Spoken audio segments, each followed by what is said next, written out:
നമസ്കാരം. പശ്ചിമേഷ്യയിൽ യുദ്ധഭീതി തുടരുകയാണ്. സമുദ്ര സുരക്ഷ ഉറപ്പാക്കുന്നതിനും രാജ്യാന്തര കപ്പൽ പാതകളെ സംരക്ഷിക്കുന്നതിനുമായി സൗദി അറേബ്യയുടെ നേതൃത്വത്തിൽ ബഹുരാഷ്ട്ര സമുദ്ര പ്രതിരോധ സഖ്യം രൂപീകരിക്കാൻ ഒരുങ്ങുകയാണ്. അതിനിടെ ഗാസയിലെ യുദ്ധം അവസാനിപ്പിക്കാനും സമാധാനം പുനഃസ്ഥാപിക്കാനുമായി അമേരിക്കൻ പ്രസിഡന്റ് ഡൊണാൾഡ് ട്രംപ് നിർണായക കരാർ പ്രഖ്യാപിച്ചിട്ടുണ്ട്. അമേരിക്കയിൽ വിദ്യാഭ്യാസം പൂർത്തിയാക്കിയ ശേഷം അവിടെ തന്നെ ജോലി ചെയ്യാൻ ആഗ്രഹിക്കുന്ന ഇന്ത്യക്കാരടക്കമുള്ള വിദ്യാർത്ഥികൾക്ക് വെല്ലുവിളിയാകുന്ന പുതിയ നിർദ്ദേശങ്ങളുമായി ട്രംപ് ഭരണകൂടം രംഗത്തെത്തിയിട്ടുണ്ട്. ഈ മണിക്കൂറിലെ ഏറ്റവും പ്രധാനപ്പെട്ട വാർത്തകൾ നോക്കാം. എല്ലാ പ്രേക്ഷകർക്കും ഒരു മണി വാർത്തയിലേക്ക് സ്വാഗതം.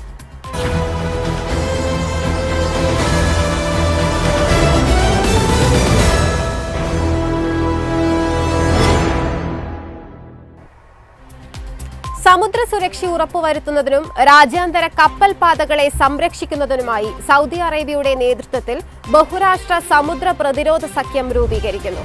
ഇതിനു മുന്നോടിയായി സൗദി പ്രതിരോധ മന്ത്രാലയം വിളിച്ചു ചേർത്ത ഉന്നതതല യോഗത്തിൽ വിവിധ രാജ്യങ്ങളിലെ സൈനിക മേധാവികളും സൗദിയിലെ യൂറോപ്യൻ യൂണിയൻ പ്രതിനിധികളും പങ്കെടുത്തു. യോഗത്തിലേക്ക് ക്ഷണിച്ച 51 രാജ്യങ്ങളിൽ 43 രാജ്യങ്ങളിൽ നിന്നുള്ള പ്രതിനിധികൾ പങ്കെടുത്തത് ആഗോളതലത്തിൽ ഈ നീക്കത്തിനുള്ള പിന്തുണ വ്യക്തമാക്കുന്നു. വാണിജ്യ കപ്പലുകൾ, ഊർജ്ജ ടാങ്കറുകൾ, സമുദ്ര അടിസ്ഥാന സൗകര്യങ്ങൾ എന്നിവയ്ക്കെതിരായ ആക്രമണങ്ങൾ ആഗോള വ്യാപാരത്തിനും വിതരണ ശൃംഖലയ്ക്കും വലിയ ഭീഷണിയാണ് ഉയർത്തുന്നത്. പ്രത്യേകിച്ച് ബാബ് അൽ മന്ദബ് കടലിടുക്ക്, ചെങ്കടൽ, ഏഡൻ ഉൾക്കടൽ എന്നീ തന്ത്രപ്രധാന മേഖലകളിലെ സുരക്ഷ ഉറപ്പാക്കുന്നതിനുള്ള കർമ്മ പദ്ധതികൾ യോഗം വിശദമായി ചർച്ച ചെയ്യും. സഖ്യത്തിന്റെ ആസ്ഥാനം സൗദി അറേബ്യയിൽ സ്ഥാപിക്കുന്നതടക്കമുള്ള ഭരണപരമായ ഘടനയും കമാൻഡ് ആൻഡ് കൺട്രോൾ സംവിധാനവും യോഗത്തിൽ വിലയിരുത്തി.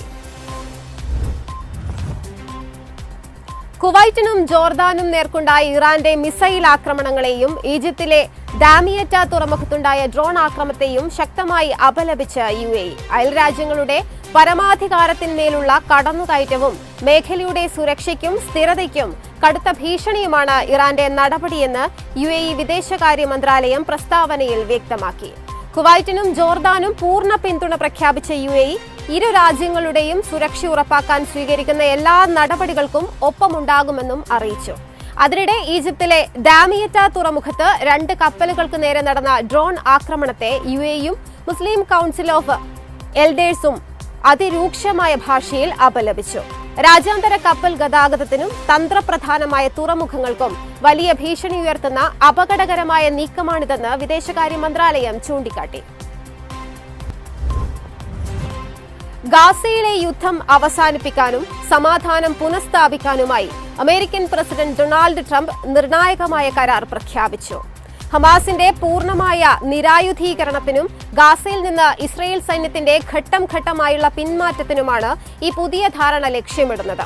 ട്രംപ് നേരത്തെ അവതരിപ്പിച്ച 20 ദിന സമാധാന പദ്ധതി നടപ്പിലാക്കുന്നതിലേക്കുള്ള പ്രധാന ചുവടുവയ്പായാണ് ഇതിനെ കാണുന്നത്. ഹമാസ് ആയുധം താഴെവെക്കാനും ഗാസയിൽ നിന്ന് ഇസ്രയേൽ സേന ഘട്ടം ഘട്ടമായി പിന്മാറുന്നതിനും ധാരണയായതായി ഡൊണാൾഡ് ട്രംപ് പ്രഖ്യാപിച്ചു. ഈ കരാറിനെ ചരിത്രപരമെന്ന് വിശേഷിപ്പിച്ച ട്രംപ് ഗാസ സമാധാന ചട്ടക്കൂട് യാഥാർത്ഥ്യമാക്കിയതിലെ വലിയൊരു ചുവടുവെപ്പാണിതെന്നും സോഷ്യൽ മീഡിയ കുറിപ്പിൽ വ്യക്തമാക്കി. പശ്ചിമേഷ്യൻ സംഘർഷത്തിനിടെ 10 നാവികർ ഉൾപ്പെടെ 16 ഇന്ത്യൻ പൗരന്മാർ കൊല്ലപ്പെട്ടതായി കേന്ദ്ര സർക്കാർ പാർലമെന്റിൽ അറിയിച്ചു. വിവിധ ആക്രമണങ്ങളിലും അനിഷ്ട സംഭവങ്ങളിലുമായി 75ഓളം ഇന്ത്യക്കാർക്ക് പരിക്കേറ്റിട്ടുണ്ടെന്നും വിദേശകാര്യ സഹമന്ത്രി കീർത്തിവർദ്ധൻ സിംഗ് രാജ്യസഭയിൽ അറിയിച്ചു. കൊല്ലപ്പെട്ടവരുടെ മൃതദേഹങ്ങൾ നാട്ടിലെത്തിക്കാനും പരിക്കേറ്റവർക്ക് അടിയന്തര വൈദ്യസഹായം ഉറപ്പാക്കാനും ഇന്ത്യൻ എംബസികൾ വഴി നടപടികൾ സ്വീകരിച്ചു വരികയാണെന്നും സർക്കാർ വ്യക്തമാക്കി. വിവിധ രാജ്യങ്ങളിലായി റിപ്പോർട്ട് ചെയ്ത മരണങ്ങളുടെ കണക്കും കേന്ദ്രം പുറത്തുവിട്ടു. 8 പേർ ഒമാനിലും 4 പേർ UAEയിലുമാണ് കൊല്ലപ്പെട്ടത്. കുവൈറ്റിൽ 2 പേരും ഇറാനിൽ സൗദി അറേബ്യയിലും ഓരോ മരണങ്ങൾ വീതവും സ്ഥിരീകരിച്ചിട്ടുണ്ട്. പരിക്കേറ്റ 75 പേരിൽ ഭൂരിഭാഗവും UAE, ഒമാൻ, കുവൈറ്റ് എന്നീ രാജ്യങ്ങളിലാണ്. ഖത്തർ, സൗദി, ഇസ്രയേൽ എന്നിവിടങ്ങളിലും ഇന്ത്യക്കാർക്ക് പരിക്കേറ്റിട്ടുണ്ട്. ഖത്തറിലെ റാസ് ലഫാൻ ഗ്യാസ് പ്ലാന്റിലുണ്ടായ അപകടത്തിൽ 12 ഇന്ത്യൻ തൊഴിലാളികൾ കൊല്ലപ്പെട്ടെന്നും കേന്ദ്രം സ്ഥിരീകരിച്ചു. മേഖലയിൽ സംഘർഷം കടുക്കുന്ന സാഹചര്യത്തിൽ പ്രവാസി ഇന്ത്യക്കാരുടെ സുരക്ഷ ഉറപ്പാക്കാൻ ഇന്ത്യൻ എംബസികൾക്കും നയതന്ത്ര കാര്യാലയങ്ങൾക്കും കർശന നിർദ്ദേശം നൽകിയിട്ടുണ്ട്. അമേരിക്കൻ വിദ്യാഭ്യാസം പൂർത്തിയാക്കിയ ശേഷം അവിടെ തന്നെ ജോലി ചെയ്യാൻ ആഗ്രഹിക്കുന്ന വിദേശ വിദ്യാർത്ഥികൾക്ക് വൻ വെല്ലുവിളിയാകുന്ന പുതിയ നിർദ്ദേശങ്ങളുമായി ട്രംപ് ഭരണകൂടം. പഠനാനന്തരം അമേരിക്കയിൽ ജോലി ചെയ്യാൻ ആഗ്രഹിക്കുന്ന വിദേശ ബിരുദധാരികളിൽ നിന്ന് ഏകദേശം 95 ലക്ഷത്തോളം ഇന്ത്യൻ രൂപ ഫീസ് ഈടാക്കുന്നത് ട്രംപ് ഭരണകൂടം പരിഗണിക്കുന്നതായാണ് റിപ്പോർട്ടുകൾ. നിർദ്ദേശം നടപ്പിലാക്കാൻ തീരുമാനിക്കുന്ന പക്ഷം H-1B വിസ പ്രകാരം അമേരിക്കയിൽ കരിയർ സ്വപ്നം കാണുന്ന ഇന്ത്യക്കാരടക്കമുള്ള വിദേശികൾക്ക് അത് ഏറെക്കുറെ അസാധ്യമായി മാറിയേക്കും. ഹോംലാൻഡ് സെക്യൂരിറ്റി ഡിപ്പാർട്ട്മെന്റ് ഇത് സംബന്ധിച്ച് ചർച്ചകൾ നടത്തുന്നുണ്ടെന്ന് the Wall Street Journal report ചെയ്യുന്നു. എന്നാൽ ഇക്കാര്യത്തിൽ അന്തിമ തീരുമാനം ഉണ്ടായിട്ടില്ല. പഠനം പൂർത്തിയാക്കിയ ശേഷം അമേരിക്കയിൽ തന്നെ തുടരാൻ ആഗ്രഹിക്കുന്ന വിദേശ വിദ്യാർത്ഥികൾക്ക് നിർദ്ദിഷ്ട ഫീസ് ബാധകമാകുമെന്നാണ് വാൾ സ്ട്രീറ്റ് ജേർണൽ റിപ്പോർട്ട് ചെയ്യുന്നത്. യാത്രക്കാർക്കായി വിമാന നിരക്കുകളിൽ ഇളവുകൾ പ്രഖ്യാപിച്ച് ലോകത്തെ മുൻനിര വിമാന കമ്പനികളിലൊന്നായ എമിറേറ്റ്സ് 16നും 31നും ഇടയിൽ പ്രായമുള്ള വിദ്യാർത്ഥികൾക്കാണ് പ്രത്യേക കിഴിവും അധിക ആനുകൂല്യങ്ങളും ലഭ്യമാകുക. സ്റ്റുഡന്റ് എന്ന പ്രൊമോഷണൽ കോഡ് ഉപയോഗിച്ച് 2027 മാർച്ച് 31-നകം വിമാന ടിക്കറ്റ് ബുക്ക് ചെയ്യുന്ന യാത്രക്കാർക്ക് ഈ ആനുകൂല്യം ലഭിക്കും. ഈ ഓഫർ ലഭിക്കുന്നവർ ചെക്ക് ഇൻ സമയത്ത് സാധുവായ ഒരു വിദ്യാർത്ഥി ID അല്ലെങ്കിൽ സ്കൂൾ അധികൃതരുടെ കത്ത് ഹാജരാക്കണം. ഇക്കണോമി ക്ലാസ്സിൽ 10% വരെയും പ്രീമിയം ഇക്കണോമി ബിസിനസ് ക്ലാസ് നിരക്കുകളിൽ 5% വരെയും വിദ്യാർത്ഥികൾക്ക് കിഴിവ് ലഭിക്കും. US-ലേക്കും കാനഡയിലേക്കുമുള്ള യാത്രകൾ ഒഴികെ വിദ്യാർത്ഥികൾക്ക് 10 കിലോഗ്രാം അധികം ബാഗേജ് അലവൻസും ഒരു അധിക ബാഗേജും ലഭിക്കും. അടുത്തിടെ യാത്രക്കാർക്ക് കമ്പനി വെബ്സൈറ്റിലും ആപ്പ് പ്ലാറ്റ്ഫോമുകളിലും ക്രിപ്റ്റോ കറൻസികൾ ഉപയോഗിച്ച് പണമടയ്ക്കാമെന്ന് എയർലൈൻസ് അറിയിച്ചിരുന്നു. കഴിഞ്ഞ 3 മാസത്തിനിടെ ഖാദി വിൽപ്പനയിൽ 30% വർധനയാണ് റിപ്പോർട്ട് ചെയ്തിരിക്കുന്നത്. 2025 ഏപ്രിൽ, മെയ്, ജൂൺ, ജൂലൈ മാസങ്ങളിൽ 1.36 കോടി രൂപയുടെ വിപണനമാണ് കോഴിക്കോട് മിഠായി തെരുവിലെ ഖാദി എംപോറിയത്തിൽ നടന്നത്. 2026 ഇതേ 4 മാസങ്ങളിലായി അത് 1.63 കോടി രൂപയായി ഉയർന്നു. 26.6 ലക്ഷം രൂപയുടെ വിൽപ്പന വർധനയാണ് കഴിഞ്ഞ 4 മാസത്തിനിടെ ഉണ്ടായത്. ഖദർ പ്രിയരായ നേതാക്കൾ അധികാരത്തിലെത്തിയതോടെയാണ് ഈ മാറ്റമെന്ന് അധികൃതർ പറയുന്നുണ്ട്. കോഴിക്കോട് ഖാദി എംപോറിയത്തിൽ 2025 മെയ്യിൽ 24.6 ലക്ഷത്തിന്റെ കച്ചവടം നടന്ന സ്ഥാനത്ത് ഈ വർഷം മെയ്യിൽ 49.2 ലക്ഷത്തിന്റെ തുണിത്തരങ്ങളാണ് വിറ്റത്.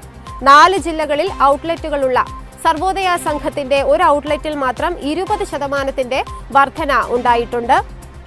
ഓഗസ്റ്റ് 25 വരെ തുടരുന്ന ഓണമേള തീരും വരെ വിൽപ്പനയിൽ ഇനിയും വർധന ഉണ്ടാകുമെന്നുമാണ് ഖാദി അധികൃതർ പ്രതീക്ഷിക്കുന്നത്. ആഗോള ഫുട്ബോൾ സംഘടനയായ ഫിഫയിലേക്ക് സ്വകാര്യ നിക്ഷേപകരെ കൊണ്ടുവരാനുള്ള പ്രസിഡന്റ് ജിയാനോ ഇൻഫാന്റിയോയുടെ നീക്കത്തിൽ വ്യാപക പ്രതിഷേധം. യൂറോപ്യൻ ഫുട്ബോൾ കൂട്ടായ്മയായ യുവേഫ ഫിഫയുടെ ബഹിഷ്കരണ ഭീഷണിയുമായി രംഗത്തെത്തിയിട്ടുണ്ട്. ഭാവിയിൽ ഫിഫ നടത്തുന്ന ഒരു ടൂർണമെന്റിലും പങ്കെടുക്കില്ല എന്നാണ് ഭീഷണി. ലോകകപ്പ് ജേതാക്കളായ സ്പെയിൻ ഉൾപ്പെടെ സംഘടനയിലെ 55 അംഗങ്ങളും ഇക്കാര്യത്തിൽ ഒറ്റക്കെട്ടാണെന്നും യുവേഫ വ്യക്തമാക്കി. ജിയാനിയുടെ നിർദ്ദേശങ്ങൾ അംഗരാജ്യങ്ങൾ വോട്ടെടുപ്പിലൂടെ അംഗീകരിക്കുകയാണെങ്കിൽ യുവേഫ ബഹിഷ്കരണത്തിലേക്ക് കടക്കും. പുരുഷ വനിതാ ലോകകപ്പുകളും ക്ലബ്ബ് ലോകകപ്പുകളും ഉൾപ്പെടെയുള്ള എല്ലാ ഫിഫ മത്സരങ്ങളും ഇതോടെ യൂറോപ്യൻ ടീമുകളില്ലാതെ നടത്തേണ്ടി വരും. ലോകകപ്പ് ഉൾപ്പെടെയുള്ള ടൂർണമെന്റുകൾ ഒരിക്കലും ലാഭത്തിനു വേണ്ടിയുള്ള നിക്ഷേപ പദ്ധതിയല്ല, മറിച്ച് കായിക ലോകത്തിന്റെ മഹത്തായ പാരമ്പര്യത്തിന്റെ ഭാഗമാണ്. അത് വിൽക്കാനുള്ളതല്ല, യുവേഫ വ്യക്തമാക്കി. ഫുട്ബോളിന്റെ ഭാവി ഏതാനും സ്വകാര്യ വ്യക്തികളുടെ ലാഭക്കൊതിക്ക് മുന്നിൽ പണയം വെക്കാൻ അനുവദിക്കില്ലെന്ന് യുവേഫ ഔദ്യോഗിക പ്രസ്താവനയിൽ വ്യക്തമാക്കി.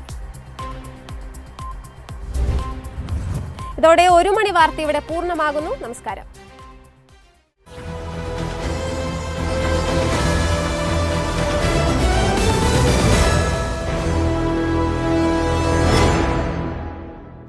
എളുപ്പത്തിൽ സമ്പാദ്യം വളർത്താം. ഇന്ന് തന്നെ മൈഫിൻ TV ആപ്പ് ഡൗൺലോഡ് ചെയ്യൂ.